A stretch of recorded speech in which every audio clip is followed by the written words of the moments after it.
The new Meat Eater Outdoor Cookbook Wild Game Recipes for the Grill, Smoker, Campfire, and Camp Stove is out on April 24th and is available for pre-order now. Here is your book for everything that's best cooked or eaten outside. From grilling to open fire cooking to Dutch ovens to smokers to barbecue to backpacking meals to how to pull off the perfect fish fry, with pit stops along the way for lessons about Ice Age cooking methods and the best 5 ways to construct a cooking fire you can be proud of.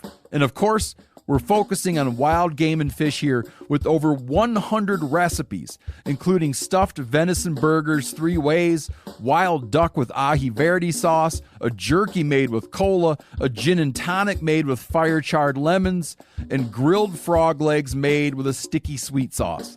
This ain't your normal cookbook, so be prepared to be surprised. Pre-order your copy now. For more info, visit themeateater.com.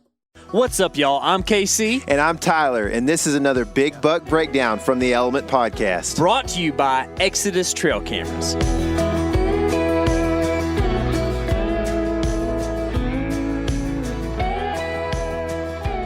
All right, so now on the phone, we've got Jared Larsen from OnX. Dude, it seems like you're already having a good season, man. Things just go your way sometimes, don't they? Yeah, I appreciate that. But it's not always what it looks like. You know, on the gram, it can look one way, but that's the first good whitetail buck I've stuck in, 3 years, I think, 4 years. Well, you let Dylan shoot yours last year, right? Well, I teed him up. I teed him up. No doubt, dude. I mean, just like a good bro would do, you know? He told us. Yeah. So tell us the story, man. I understand that this big buck has a lot more than just a deer hunting story, right? Yeah. So it turned out to be a very interesting morning. So I'll preface this with this spot I found a few years back. Been hunting it for a while. There's good bucks that use it, but it's dead flat. Like there's nothing to really funnel deer movement. So I've just straight up just been hunting bedding areas, like literally inside of them. And then just getting there in the morning when they're returning has been my strategy. And so this particular spot has some deer, some elk. There's bears that I've had on trail camera, a little variety. So I'm sitting out there, and this was on Saturday, October 3rd. Got out to my tree real early, climbed up with my saddle, and there's bugles ringing out in pretty much all directions. Golly. None of them particularly close. And I'm on a pretty small piece, so it sounded like all of them were on private. So I was like bugling at this one particular bull from my tree in the dark. And he shut up probably about 15 minutes before daybreak. And so I just shut up too. And it was just kind of sitting, hoping to see the whitetails I was there for. And I heard like a stick break, and it was like dead behind me. So I turn around slowly, and it ends up being the buck I shoot is at about 80 yards. Just kind of feeding his way back towards me. And again, like I'm literally in a aspen tree in their bedding area. So I'm like, okay, he's coming where he needs to come. And a couple more bucks behind him, and all of a sudden bull elk 5-point is in the, like, just walks through the middle of this group of bucks. And like the bucks don't care that he's there. He doesn't pay any attention to the bucks. Just super weird non-interaction. Yeah. And so like he kind of mills around, like clearly looking for what he thought was me, obviously bugling, 20 minutes ago. And so he just kind of sees nothing, gets on this trail and starts beelining it. And he starts at probably 100 yards. And this trail that he's on comes by my tree at 12 yards. And he's just trotting, not even making me nervous about it. And so I'm just like ready right there to draw. And all of a sudden at 50 yards, he just takes a sharp right. And I'm like, oh, shoot. And so I'm like range finding trees real quick because I don't have many lanes, because you know how it is on a hanging hunt. You hope you pick a good tree in the dark. And, even when you're familiar with the area, I don't ever necessarily go in there with a particular tree in mind, which I guess is a detriment to myself, clearly. But anyhow, found a lane, ranged a tree at 62, and like drew back, had a diaphragm in my mouth, mewed. He stopped right in the lane, and I just rushed the shot. I just sailed it right over his back. And meanwhile, all these bucks, which turned out there was like, I think 7 or 8 of them, all of them were within 70, 80 yards of me when I shot at this elk. And they all like picked their heads up, didn't really pay any attention to it. Even the elk just kind of like looked around, sauntered off. And so the bucks just like went back to feeding and still coming my direction. So I was like, holy smokes, I just pooched that shot on a bull elk, and these deer are going to walk here. You gotta be kidding. And I'm really not usually that lucky of a guy. Like, I'm not the guy that gets 2 opportunities at a buck, in the same morning or whatever. Like, but this morning I used up all the luck that I've been building. So yeah, Jared talked about how important trail cameras were to patterning and just pure locating this bachelor group of bucks that he was in. And for us, it's the same deal on Texas Public. We have to have good data, and we have to have a camera that has a super good trigger speed. So we've been using Exodus trail cameras the last few years to get deer on these trails that are moving. They're not on ag and food sources, so we have to get a quick trigger speed and a picture of these deer to help put patterns to them and to get them killed. So make sure and go check out ExodusOutdoorGear.com. These deer are just continuing to feed right towards me. And there's like 3 solid 8-pointers. I think 2 of them were probably 2.5-year-olds, but like good looking bucks. And the other one just looks like kind of a like similar age to the buck I shot. I would say 3.5-year-old. And then my buck, and then 4 little like spike fork scrubby guys. And like every single buck, but the buck I end up shooting is within like 40 yards for what felt like 10 minutes was probably, like 3-4. Yeah. And then like my buck was just like off doing his own thing. And I was like, come on. And eventually like there were some bucks that started sparring, and for whatever reason, he decided that he needed to come join that party. And he ended up sparring his way right into a shooting lane at 37 yards. And I let one go, smacked him. Dude, that's pretty cool. 37 yards is a pretty long shot on a whitetail, man. Yeah, I mean, it is. But I mean, I felt good about it. I mean, I'm able to shoot in my yard every day, so Sure. That helps a ton. But yeah, I put a shot on him, and immediately, like when you hit a buck in the shoulder, they usually with a gun, they like lose the ability to use their front legs and just kind of bulldoze. Mm-hmm. So we did that immediately, made it about 15 yards, bedded down. So I knew he was hurting, obviously. And he ended up, a couple of the other bucks would like come like poke at him, sniff around at him. And he ended up bedding 3 different times within 100 yards. So I just backed out of there. And so I just was kind of chilling, giving him some time, called my dad, called my brother, did that whole thing. And all of a sudden across the river, some elk start bugling. And so I was like, well, that'll kill some time. So I threw my waders back on, ran across this river, and get over there. And it was absolute mayhem. One of the most frustrating things that you can deal with while out in the woods is having that release that's in your way when you're trying to do so many different things to set up yourself for hunting or to get to and from the truck. And just like Jared was talking about here, he had a ton going on, crossing the river, hunting elk, hunting deer, checking trail cameras, all this stuff. Well, I really love the feature that Cobra Archery has on their releases where they have this fold back system. It's kind of like on a cam to where instead of that release flopping around on your wrist, you fold it back, it lays directly flat against your forearm and gets out of your way completely so that you can do whatever task you need to do and then get back and concentrate on hunting deer or elk or whatever it is that you're pursuing. So if you're interested in Cobra releases, go check out CobraArchery.com. Elk everywhere all of a sudden.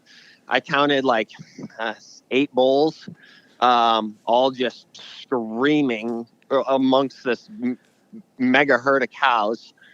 And I bird dogged, just like staying downwind of them, just kind of bird dogged with them for like an hour and a half.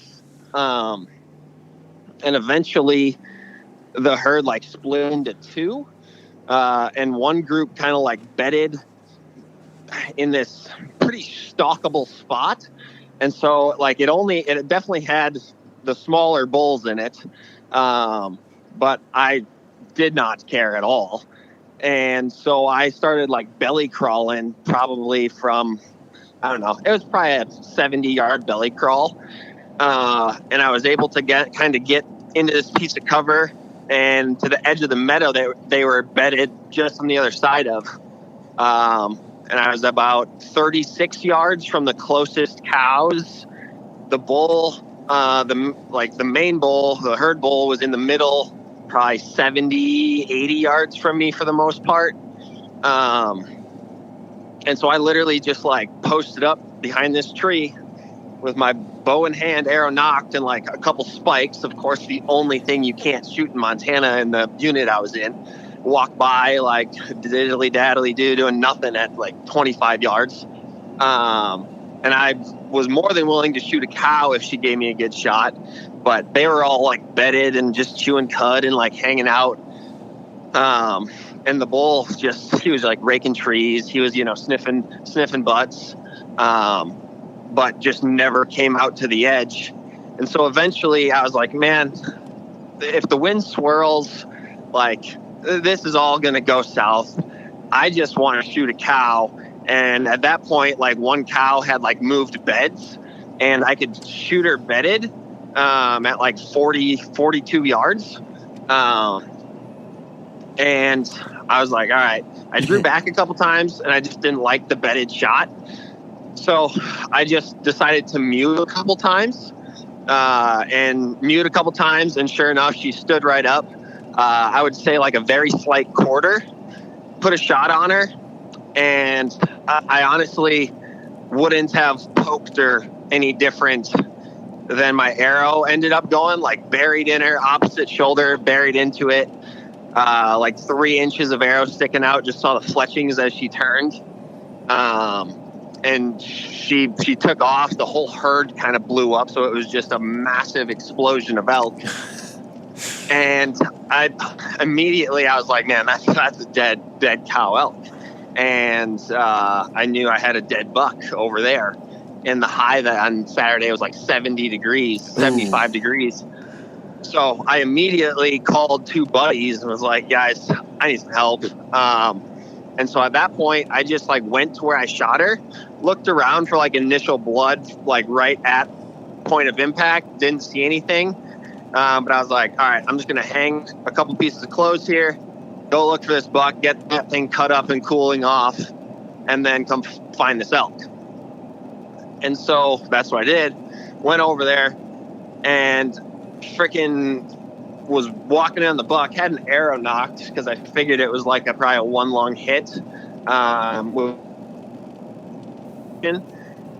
he freaking, I jumped him out of his bed at about 3 yards from me. Golly, man. And I mean, he was hurting bad. He made it about 30 yards, like hobble running, and then just kind of did the, tiptoe hunch. The unfortunate part was he crossed from public to private at that point. So then it became a matter of getting landowner permission. So watched him go into this just kind of like thick little brush stuff. Was sure he was going to be there. So then I started trying to get landowner permission for that. My buddy showed up. We went over and looked for that cow. And it was the most bizarre thing I've ever seen. Like, we never found a speck of blood, never found my arrow. And we grid searched with 3 of us that day for 4.5 or 5 hours. Found absolutely nothing. At that point, yeah, dude, that sucked. At that point, I had got landowner permission to go retrieve my buck, and it was about dark. Ran over there. Buck was dead right where I last saw him. Thankfully, that didn't turn out to be more of a fiasco. Yeah. So yeah, got my buck, which was obviously awesome. Definitely some bittersweetness to the day with the cow. Actually going to get up tomorrow morning and look again just to see what I can find. We were laying tracks down with OnX and just we were gritting, and there's like a couple small gaps of patches that's like, okay, nobody walked there, so I'm just going to go poke around and do that deal.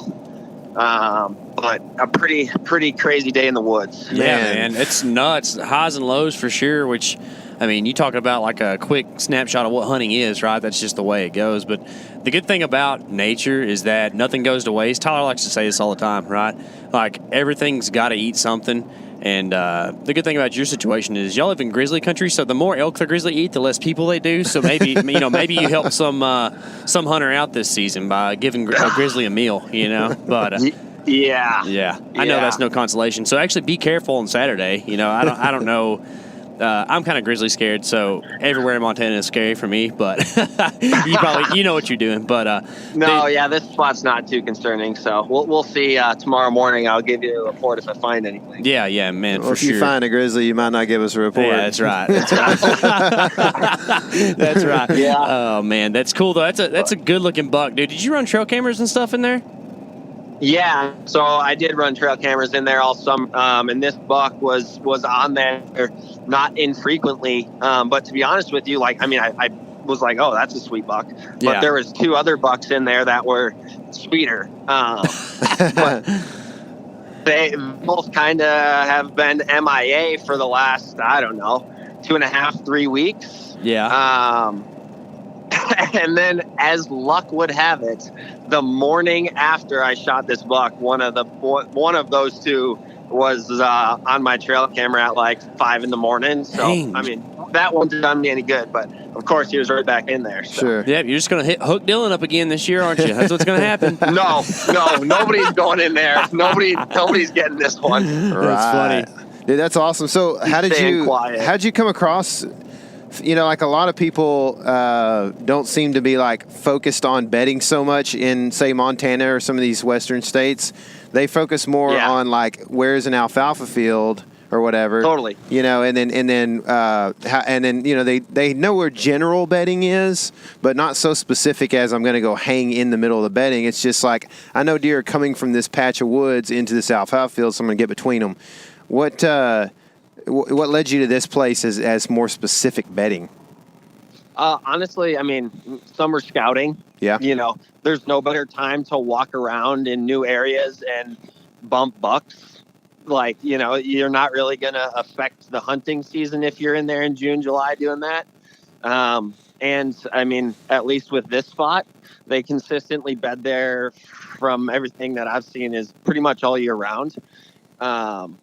It's just kind of their go-to spot, not necessarily like super patternable times, but throughout the year, there's always bucks in there.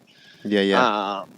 So, I mean, summer scouting was the number one thing for sure. Did it start with, were you doing some map scouting in the beginning, or were you just poking around and kind of came across it? Oh, was I doing map scouting?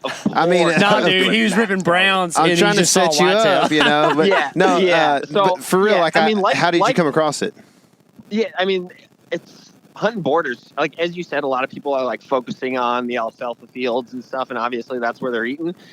And, as you could tell, there's a couple private borders within pretty close proximity to where I shot this buck. Sure.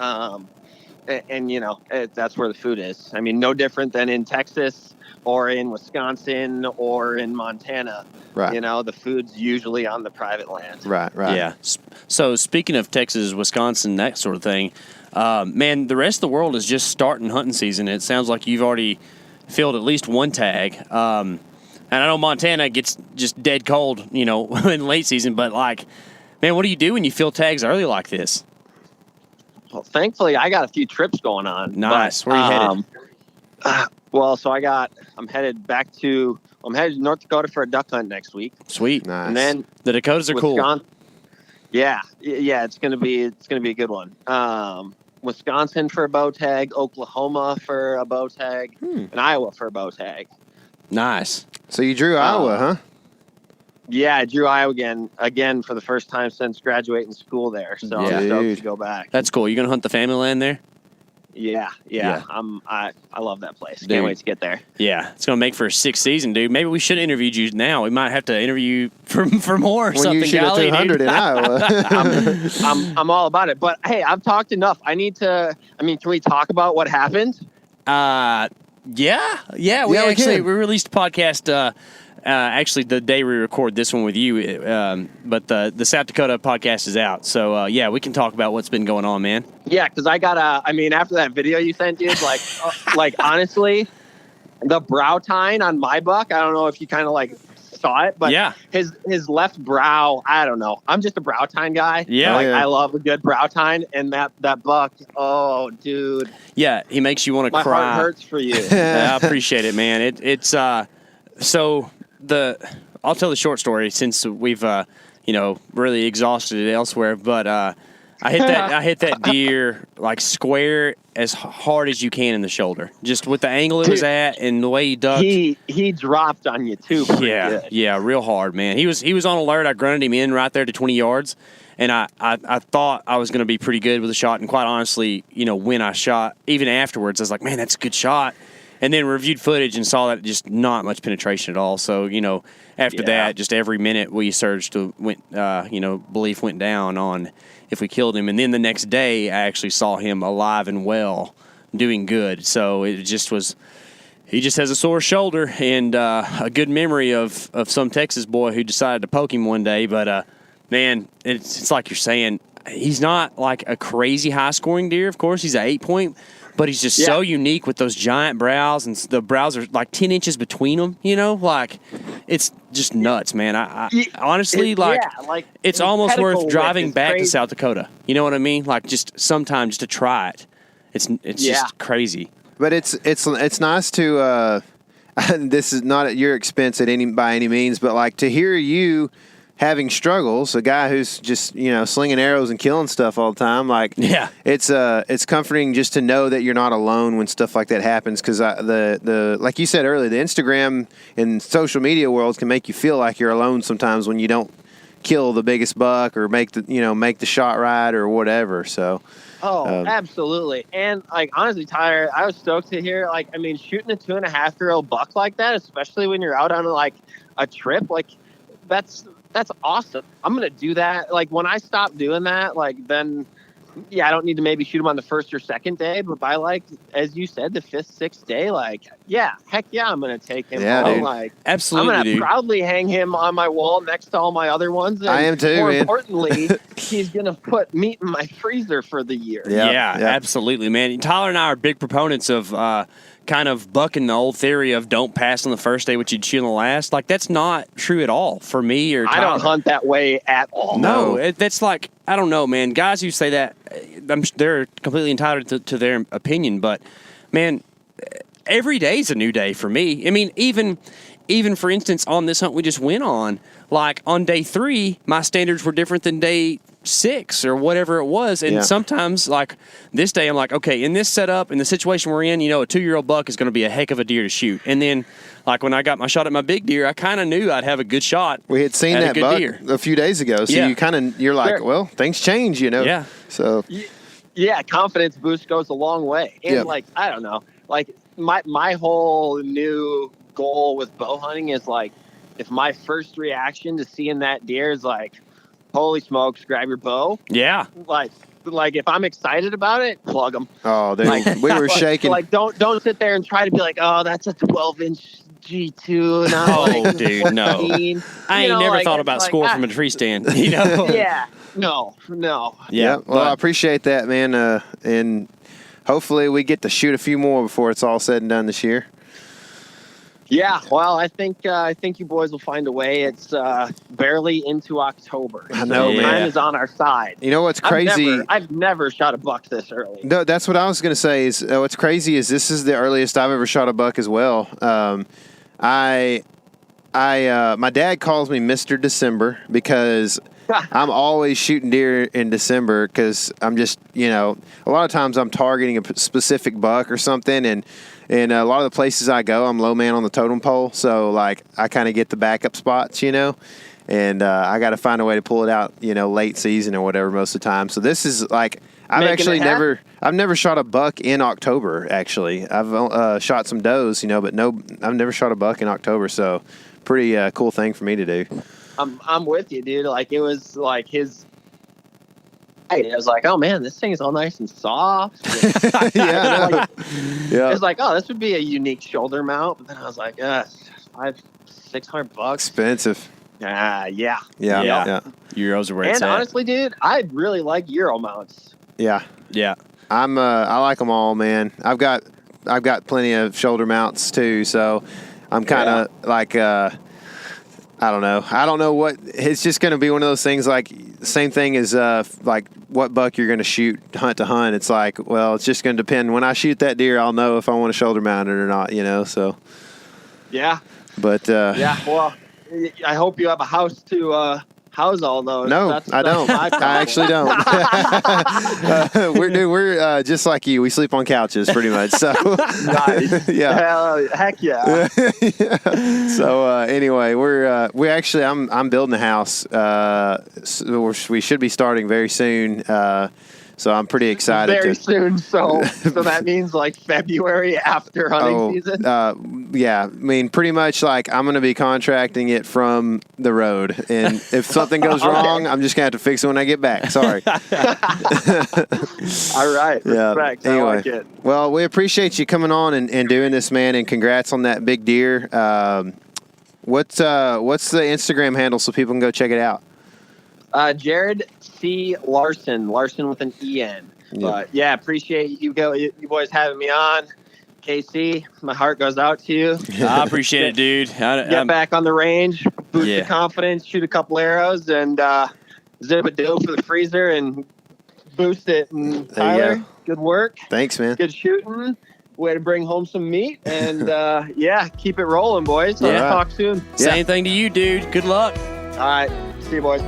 Man, what an awesome story about a big buck. Guys, we want to say a big thanks to Exodus Trail Cameras and Cobra Archery for being a part of this big buck breakdown. For sure, man. And also, if you want to check out what we do on a daily basis, maybe even see some of these big bucks, go to Instagram and follow us at The Element Wild. And then also subscribe on YouTube to keep up with what we're doing throughout the season. And subscribe on the podcast. And remember, this is your element. Live in it. I'll swim across and meet you on the other side. I'm not sure why we even have to fight. We grew up in the same situation. The river between us caused a lot of frustration.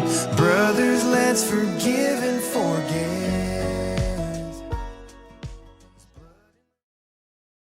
The new Meat Eater Outdoor Cookbook Wild Game Recipes for the Grill, Smoker, Campfire, and Camp Stove is out on April 24th and is available for pre-order now. Here is your book for everything that's best cooked or eaten outside.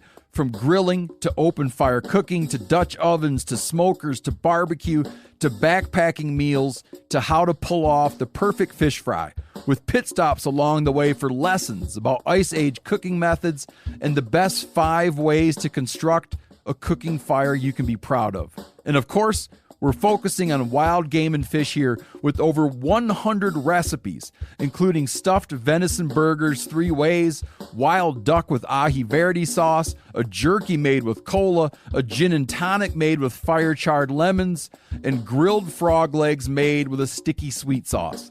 This ain't your normal cookbook, so be prepared to be surprised. Pre-order your copy now. For more info, visit themeateater.com.